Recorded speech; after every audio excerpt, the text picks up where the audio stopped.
Welcome back to the Music Bar Podcast, Season 2, Episode 13. Welcome back, Dan. Well, good to be back, Chris. Good to be I know back, you were mate. sick last week. I was All a good? bit. I'm good now. You know, with these times, you think you survive. I got the dreaded thing, the spicy cough. It turns out I didn't. It started as a very nasty cold, and for me, then it blew out into full-blown asthma. So, wow. yeah, and it made me a little weak, but once I started getting on the right medication, I started getting good. So I'm much better now. So, yeah, and I missed an important episode last week. Yeah, you did. And we'll touch on Taylor Hawkins very shortly. But before we do, just a little bit of housekeeping, I guess. I want to get this going every week just to remind people and thank people. But, yeah, please subscribe and like, which we all want everyone to subscribe and like. We love doing a little show. We enjoy it a lot. And, we want people to like it and subscribe and keep the comments coming. But I do want to make a quick shout-out to my friend Peter in Tassie. He has been sharing and spreading the word for us quite a lot lately. So thanks, Pete, for doing that. And when we do get some merchandise, I'll send you a little gift, mate. Oh, actually, that'd be a cool idea. We've got to come up with a Music Bar Podcast T-shirt because I think I did tell you about that once. I saw a guy wearing his own podcast T-shirt. Yeah. We should get something. Well, I do know someone else now who's got a printing press, so it's all in the works. Okay. Something to talk I about. would wear it with pride, and I'd wear it everywhere. So yeah. So would all I. up, cool. Yeah, I want to print. Yeah, I want some merchandise. So yeah, but hey, look, Pete, thanks very much. Yep. Much appreciated, mate. Much appreciated. Is he the one that said something about tablature when I said something about tablature a couple of weeks ago? No, actually. No, it wasn't him. Your friends are a bit pedantic when it comes to these sorts of things. Well, the person who wrote that, I'd actually never met. He was actually on his own. He's just a subscriber who liked our show. He wrote that. Oh. So, yeah. I love viewers, and I love if we do something wrong, which sometimes we do, I like being told it's wrong or incorrect or however you want to put it. But, yeah, I did comment to him, thanking him for the update. That was interesting. And you let me know about I said something about Eddie Van Halen invented tablature, or he didn't invent it, but they invented it as a way to measure the way he records music and or wrote music. And I said, tablature. Look, I'll be honest, my source was from the man himself, Eddie Van Halen. There's a video of him giving a speech at the Institute of Music, I think, MIT or something like that. Yep. If you've not seen that video, it is fantastic. I'm sure you have, Chris. Obviously. He recorded obviously later in his life. He obviously, without all the crap in his life anymore, maybe he was probably seeing the end a little bit because he seemed very humble and very down to earth. But that's where I got that information from. So it came from the man himself. So don't blame the messenger. No. Came from it. But I think what they said was tablature's been around for a long time, and you're probably right. You are since the 1300s. I know Eddie has, maybe if you believe in the extra lives, Eddie's been around for that long. But it was you specified to me, Chris, that would have been for tapping, guitar tablature. Is probably more correct? tapping, yeah, more the tapping. Yeah, just to make people understand it easily. Yeah, exactly. So you could understand that. Yeah. See what's he doing? What's he doing up there? But anyway, last week I went solo last week when you were sick, and I felt that we should talk about Taylor Hawkins again today, just to get your thoughts on it. I had my thoughts, and you couldn't make it last week, obviously. So the floor's yours. What do you think about the whole situation? Any thoughts about Taylor yourself? Taylor was an amazing drummer. He seemed to be the type of drummer that other drummers looked at and went, wow. And I think even Dave Grohl probably looked at and went, wow. Yeah. I don't think it's kind of this weird thing. If we're going to go musically, I could sit there and say, oh, technically he probably wasn't the world's greatest drummer, but maybe that's not the point. I think he did have this technicality to him. He was a good heavy rock drummer. Yep. We probably never got a chance to hear Taylor do other little things, but that's by the by. he seemed to be well loved within the music community, not just the fans, but the community themselves. I used to really enjoy watching him play. I mean, it's sad that what's happened. I do feel very sad for it because 20 years ago, Taylor did have a heroin overdose. Yeah. And he was in a coma for a couple of weeks. And I think the initial reaction from people was, oh, Taylor's got a drug problem. I think I don't think it was that. I think Taylor had a pain problem. Looking at the cocktail of drugs that he was on, he was on opioids, which is a real problem, you know? I mean, and all those drugs they're a real issue now. And they're finding out in America, they call it hillbilly heroin. He was on the opioids. He was on antidepressants. He was on probably another drug to keep him going because, I mean, look at him. The guy was 50 years old, didn't have an ounce of fat on him. The fact that he had an enlarged heart leads to say that it was prolonged use of certain medications. But I think being a drummer must be a very painful situation. I think he had a pain problem because he seemed to be on the same sort of drugs that Prince was on. Yeah, yeah. I think the only thing he didn't have was the fentanyl because Prince died of an overdose of fentanyl. I don't know if that was in Taylor's system or not, and so I'm not going to specifically say yay or nay on that. And that's where I think he had a problem. He had a pain problem, and that's the sad thing for me. Yeah, the rigors of touring, the demands on the body of being a rock and roll drummer are huge. And one can only look. It was just after Taylor died, or just before Taylor died. I saw on. Oh, you have to forgive that car driving past, but that's just the nature of the business. it is. Tommy Lee posted on his Instagram and Facebook. He's like had his ankles are just full of screws and plates. And if there's a hard drummer, it's Tommy. Yeah. So you imagine Tommy probably played through the pain. Taylor was probably playing through the pain. And I think the greatest example of it is Phil Collins. Yep. He can barely move. I mean, they've just done their last Genesis tour. Phil has to sit down to perform now because his spine is absolutely destroyed from the drumming. So I know playing the guitar can be hard on the body, but it's clearly performing live in a rock and roll environment night after night too. There's no, oh, geez, I don't feel like going on today, so I can't.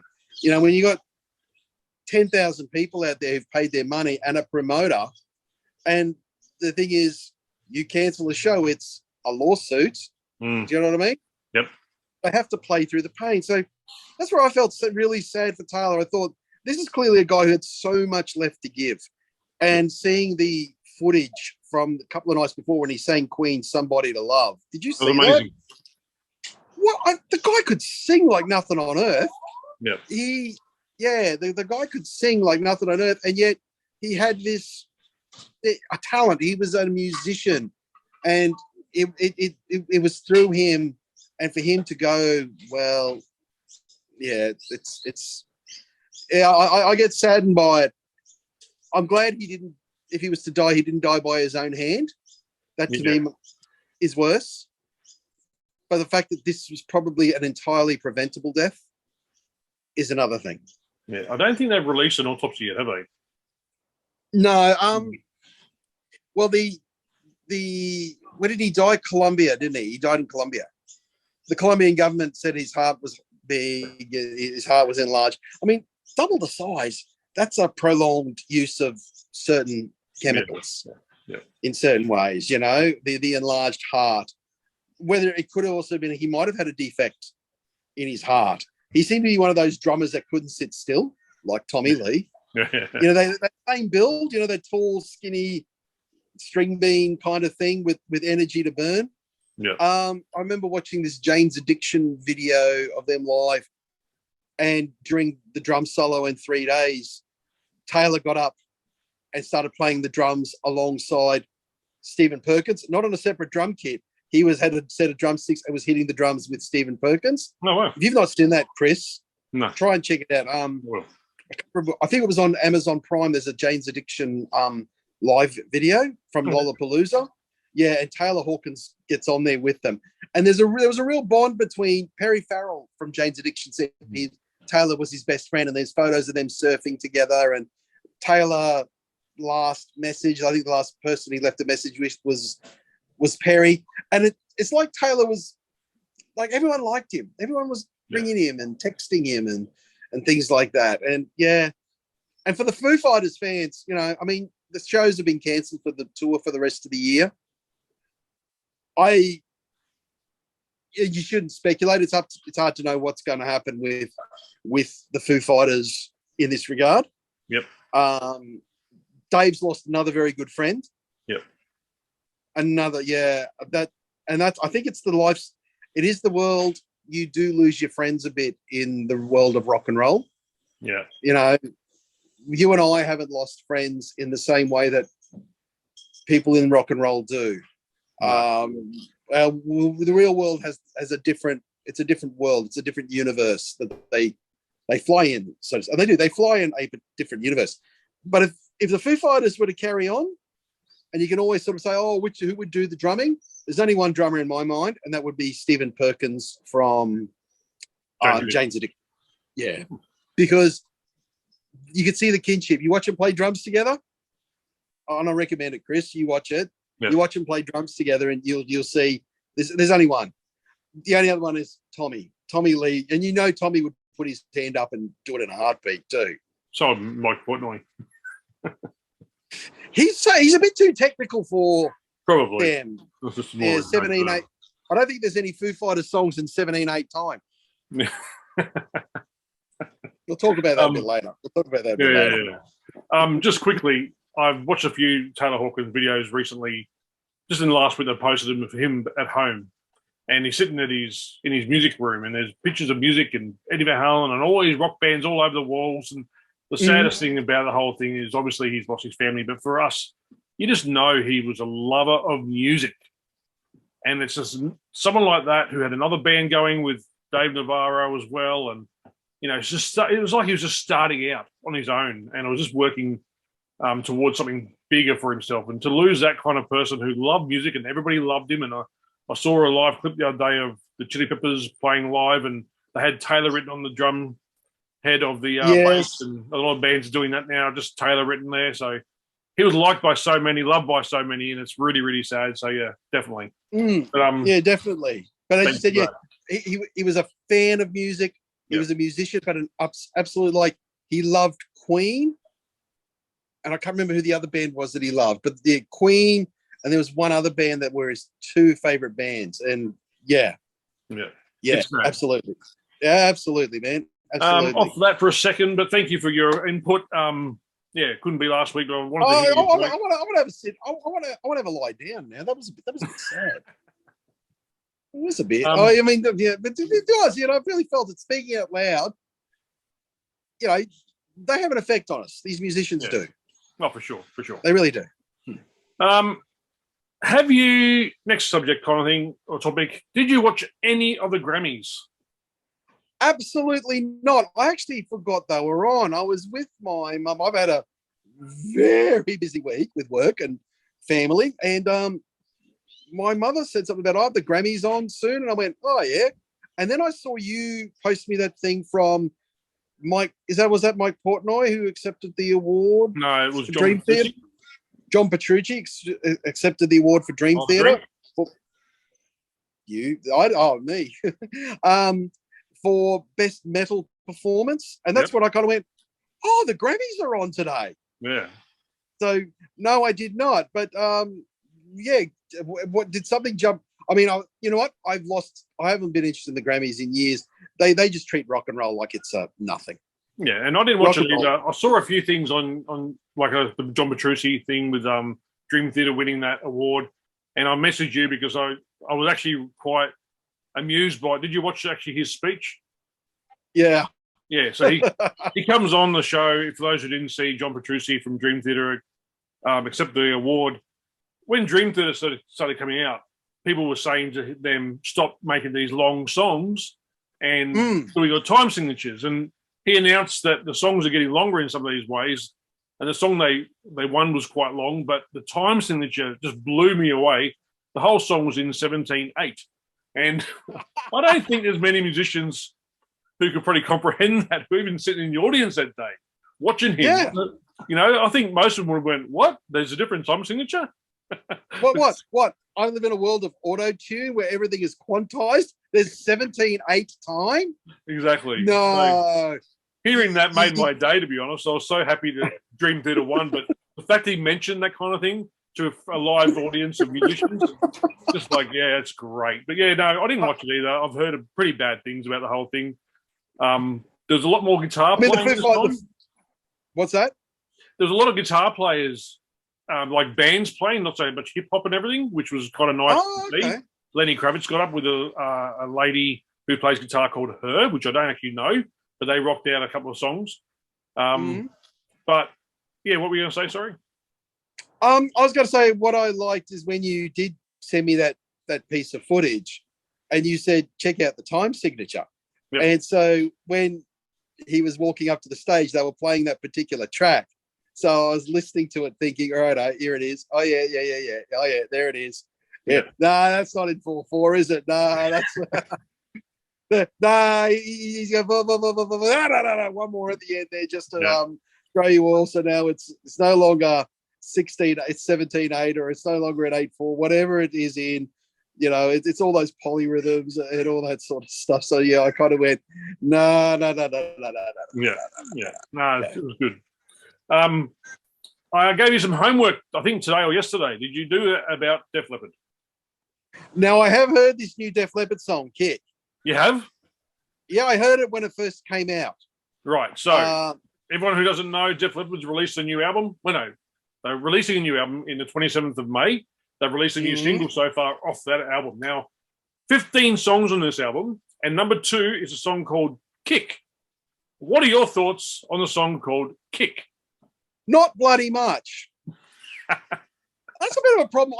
I love Def Leppard, but is it I love Def Leppard because I love Hysteria and Pyromania and the Adrenalize? And it's this wave of nostalgia. But it can't be quite a wave of nostalgia because it's not like I could sit there and say, I love your old stuff better than the new stuff. It's like I sit there and I go, oh man, the old stuff was just so good. It was so good. Yeah. And it wasn't like it was just popular. They sold 40 million copies of Hysteria. You know what I mean? Yeah. Look, this is another thing. What you just mentioned about Taylor Hawkins, Def Leppard are music fans. Yeah. And that's what I've always loved about Def Leppard. I got a mate of mine who used to go and hang out and meet the bands down in Melbourne when they used to come in the late 80s and early 90s. And he said he hung out with Def Leppard. And they got excited going into Metal Over Melbourne, the big metal record store, and finding bootleg UFO albums. He said that you could just see Joe Elliott was like, oh, this bootleg UFO record. And UFO are a huge influence on Def Leppard. I love the fact that with the Thin Lizzy remasters that came out a few years ago was entirely funded by Joe Elliott. Really? There you go. Yeah. There should always be Thin Lizzy available for all the kiddies so that everyone should be able to experience the magic of Thin Lizzy. But Joe Elliott pays for this. These guys are pure music fans, and that's why I always love them. So when I saw that the title of this album was Diamond Star Halo, which is a line from Get It On, the T-Rex song, I thought, is this another album of cover versions? Because actually that album they brought out a few years ago, which is all covers, was actually pretty good. And also, as I'm a bit of a Def Leppard fan, I always tell people, Hysteria and Heroes by David Bowie has the same chord progression. Right. Okay. There you go. And sometimes when they have played Heroes, Hysteria live, they go into Heroes, and they do it.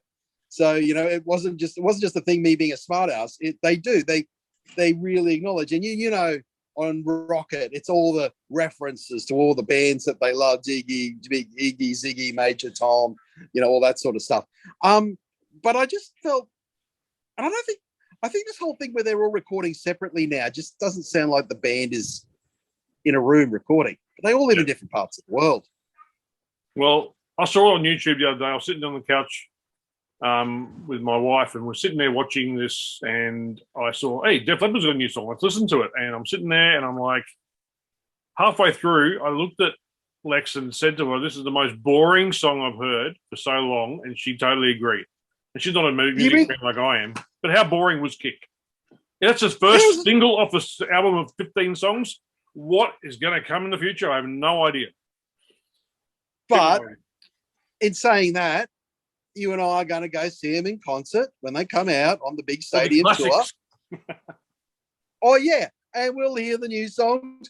But as soon as they punch into Women from Hysteria, I'm off, man. As soon as they play Hysteria, I'm off, you know. As soon as they play any of those songs, you know, of course, we're all going to. And I think even Def Leppard know that. Yeah. I think they absolutely know that. So, I am a, on that too, you tagged me the other day in Facebook on a subject which we discussed in the past, and now it's come to fruition. I was actually wondering what you thought of this now and why it's coming out now. Just touch on this quickly. Prince, 1985, the concert at Santa Cruz, Purple Rain show has now finally going to be released. And that's something we've discussed it before about the wheels of people when they pass away, and he didn't have anything like that at all. But now they're finally releasing this one. So do you know anything about this one particular concert, which is apparently quite famous? Did you see the video footage of Let's Go Crazy? No, I haven't watched it.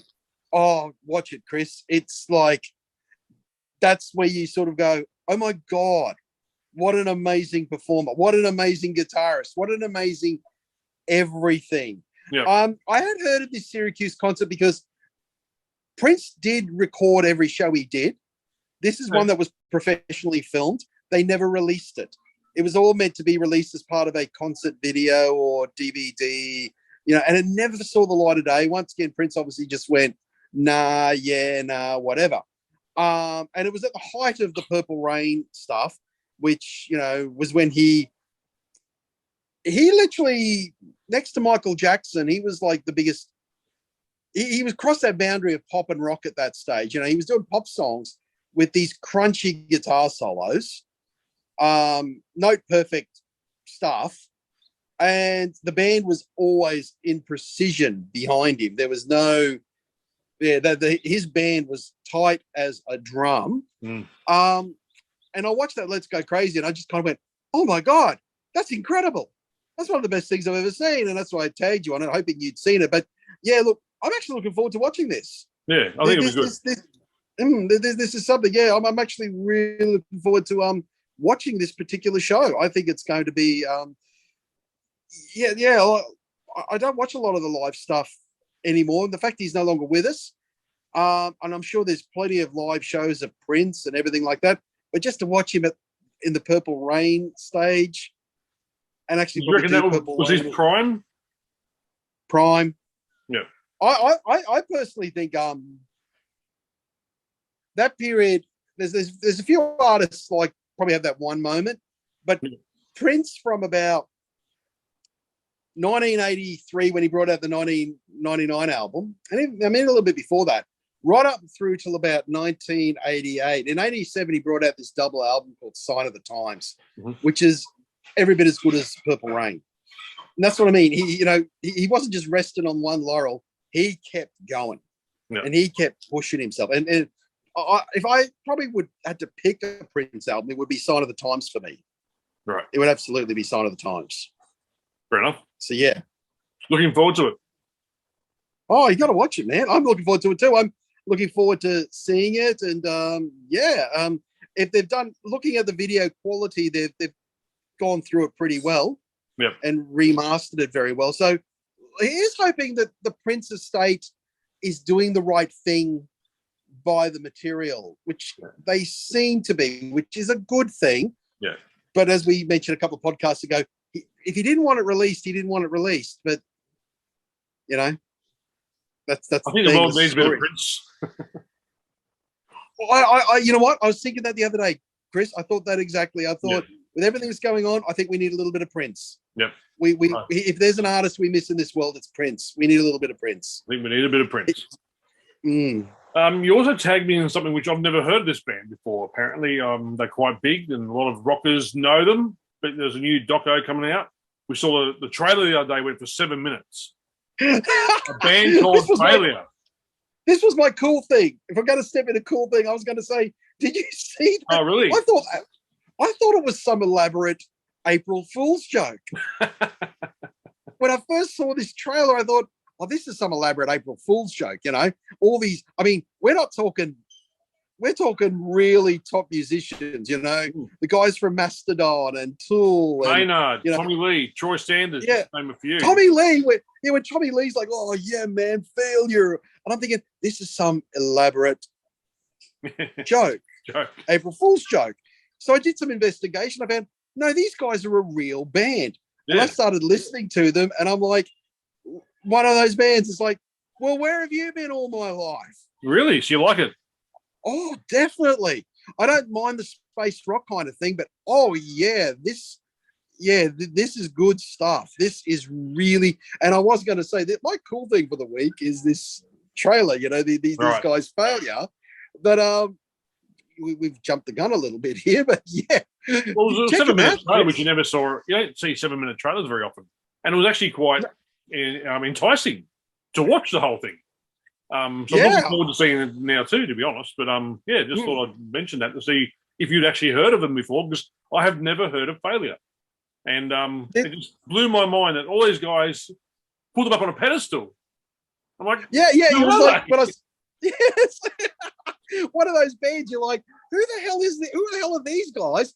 And then, as I said, I thought, because I looked at the date and I went, right, this is some elaborate prank. This is some elaborate prank. Failure is not really the good name for a band, you know what I mean?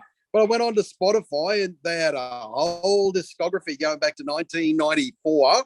Yeah. So it's not like they're this new band that, you know, a joke band that people say, oh yeah, this is the band I talk about, and like for a movie or something like that. They were a real thing, and they are terrific. And I'm going to go listen to some more Failure when we're finished. Oh, okay. I think I will too then. Just to start listening to this. You also tagged me in something quite interesting about Metallica the other day. They are now putting 7 of their historic shows or documentaries onto the Coda collection, which haven't been released before unless you buy it on DVD or you buy them on VHS back in the day. They're putting 7 of their shows. And I kind of had a thought about it, thinking, will bands start doing this more often now? Instead of trying to get a sale of a video or a DVD, will they start doing this to get it streamed instead of make money that way? Because we've always discussed how bands are trying to make money different ways, and it seems like putting 7 of their band concerts or documentaries, like I've watched the Black Album year and a half making of that many times, is not funny. But are they not selling them anymore, or are they trying to appeal to a younger audience now? It was a good thing to do, I think. I think it's a really good thing to do, but it must be another avenue that they're starting to go. Let's put our live stuff up on this Coda, which I've never heard of Coda either. But what do you? Well, I think I'd agree. I think that it is the thing now. They've got to find new revenue streams in some capacity. Yeah, you know, I mean, the bands are coming back. You know, the international acts are starting to tour again. The local acts are starting to get out there now, which I'm really happy to see, and get out there and play. We're all going back to shows. I went to a show the other night. I saw the comedy troupe. I saw the comedy troupe, Artie Donna. Very funny. But, you know, we talk about venues. The Fortitude Music Hall in Fortitude Valley in Brisbane, fantastic. Okay. Absolutely brilliant. It's like festival halls back. Oh, you know, I used to. Oh yeah, the nice heist. The guys from Powderfinger own it. One of the guys. Okay. So they built, and it's purely designed. It's designed beautifully. It's got a big floor, high stage, absolutely brilliant. Yeah, Fortitude, and it's right in the middle of the mall in the valley. So it's not like out of the way and everything like that. It's easy to get to. It's fantastic. But yeah, we're going back. We're seeing shows, and this is good. We're getting back there. Your favorite bands will come back. Everyone's going to come back, go see the shows. I suppose buy the merch when you can, if the streaming is your thing, if you want to stream some Metallica, look, we can all be cynical about Metallica and say, oh, they're only after our money. But in the end, it's how they make money, man. When we sit there and go, oh, they've got enough money, they also pay a lot of tax. And they pay a lot of staff. We discussed this about... We had talked about it before, where bands keep their staff on, but people think that this money goes into their pockets. It doesn't go into their pockets. They got people who are like put off when they're not touring anymore. Like they're touring now at the moment, but for 2 years they couldn't tour, but they kept all their staff. So they're paying wages to all these hundreds of people. People don't think about that. They think, oh, it goes straight to Lazarus, so we can go buy a picture for the wall. Goes to James, we can buy the car to build. It doesn't work that way. They've got that much going on. It's a company, it's not just a band. It's Metallica Incorporated. Exactly right. Well, I did. I told you that story about Jerry Garcia from the Grateful Dead, didn't I? He was told by his doctor, you've got to retire. And Jerry said, if I retire, there's 150 people on my payroll, all with families, mortgages, sending kids to college and stuff like that. If I retire, they all don't have a job. Yeah. And I guess something like that too would be, people like Dave Grohl will be going through that kind of thing at the moment too, because he'd be like, unfortunately, and Taylor passed away, but they've got a big amount of workers who work for them and staff.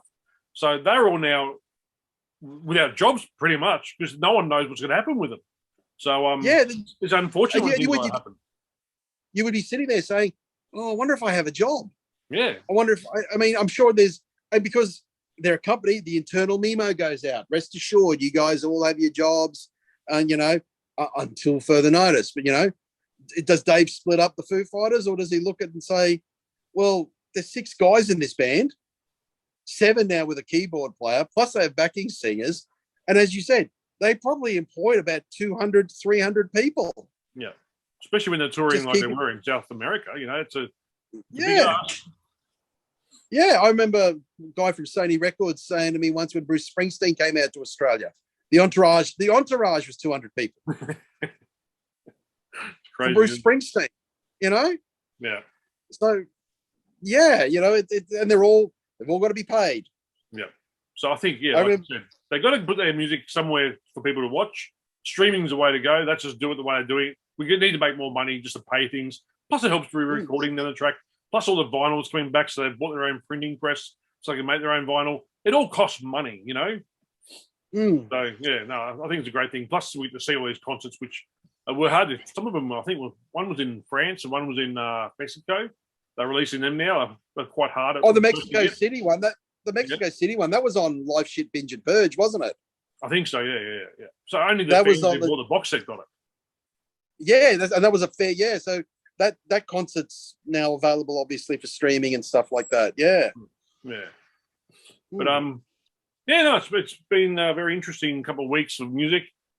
Just on that note quickly too, Primus have released a new EP. Oh, I have to listen to that. Are you a Primus fan, aren't you? I don't mind them actually, so yeah, I'll have to listen out for that one. Yeah, I think it's only got 3 songs, but they've released one song, and that song goes for 11 minutes. Thank you. That's what I'm doing after I finish here. Thank you. So it's been released. It's typical Primus. As soon as you hear it, you go, "That's Primus." But yeah, that's pretty interesting. First music of Primus for 5 years, so I'm sure Primus fans will be very happy about that. And pretty much after that, back to Cool Thing. So you've already missed your Cool Thing, but we've talked about it already. Yeah, well, I thought that blew my mind. So what's your Cool Thing, Chris? Okay, well, mine, people are going to hate me for this probably because I heard an album the other day. It's a live album. It is so good. And it's Miley Cyrus. What's wrong with, there's no shame. I know. I think she's a great Dave Grohl said it. There's no guilty pleasures. You either like it or you don't. Yeah, well, Miley Cyrus, her new album is fantastic. Her live performances of some of these great older songs from the classics, are just so good. Her voice is amazing. So has she done what I said she should do, which is record? She could spend the rest of her life recording older classic songs, reinterpreting older songs, and she'd kill it. Is she doing that? Well, I don't know. I didn't even know, but I know she's been touring lately, so maybe she just put an album out for that reason, because she's so good and she can get away with it. But the album's called Attention Miley Live. Some of the songs on there, Heart of Glass obviously is on there. Plastic Hearts, Seven Things, which is one of her old songs from way back when. Jolene, which we've talked about before. How good was that song? Yeah. And I saw this the other day, Like a Prayer. She sang Like a Prayer from Madonna, and she sang it so well. When I saw this album coming out, I'm like, I hope that song is on this album, and it is. So, yeah, blown away. That's my cool thing. Miley Cyrus, I've said it. She's great, and she's played with Metallica, and I haven't, so I can't complain. Look, you're the guy who has mentioned Spice Girls and One Direction and all that stuff in this show. So Belinda Carlisle. Belinda Carlisle. I think if Miley Cyrus is not the lamest thing you've ever come up with, mate. So I'm going to dig that. I'm going to have a listen to that because I do. I really do. I said that a couple of weeks ago. Yeah. She could do interpretations of other people's songs, like what Rod Stewart is very good at. Yeah. She could do that. Yeah. And there's no. It's not like it's you don't do your own songs. You do other people's songs.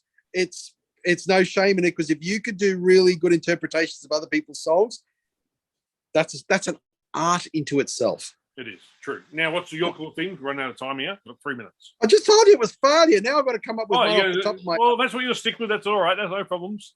I'm sorry for stealing it. I should have spoke to you earlier. And it's probably that Prince video too. I mean, like, yeah, I said all these little cool things, and I like them. So yeah. But yeah, the failure one really stuck with me because I just sort of thought it's an elaborate April Fool's prank.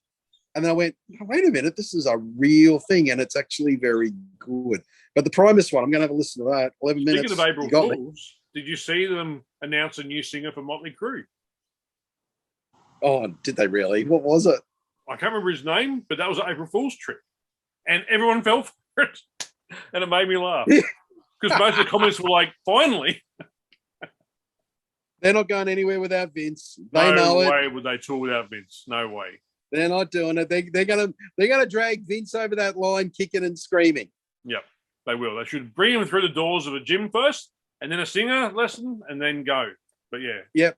They're going to drag him kicking and screaming because they all know how important this particular tour is for everybody. We talk about employment. Imagine how many people are employed for Def Leppard, Motley Crue, Poison, Joan Jett, and whoever else they throw on that tour. Yeah, I know. Imagine how many people are being, and stadiums as well.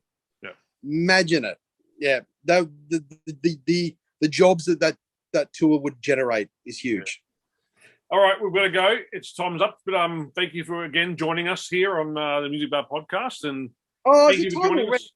Yeah, that's time already. Yeah, it's that time already.